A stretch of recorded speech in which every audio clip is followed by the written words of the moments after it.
छत्रपती संभाजीनगरमध्ये गेल्या काही दिवसामध्ये नायलॉन मांजामुळे अनेक जण जखमी झाले होते आणि त्या पार्श्वभूमीवर आता छत्रपती संभाजीनगर पोलीस सतर्क झाले आहे आणि आता ड्रोनच्या माध्यमातून जे पतंग उडवणारे आहेत त्यांच्यावर नजर ठेवली जाणार आहे।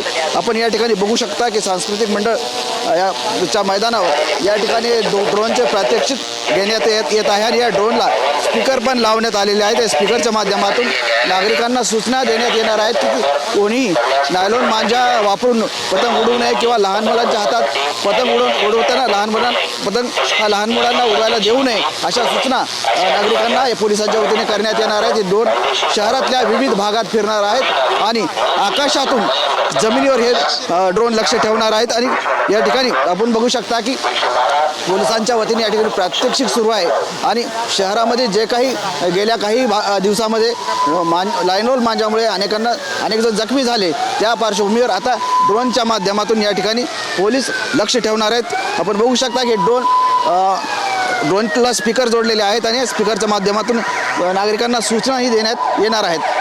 कॅमेरामॅन अमित आडेसह संजय सर्वोदय TV9 मराठी, छत्रपती संभाजीनगर।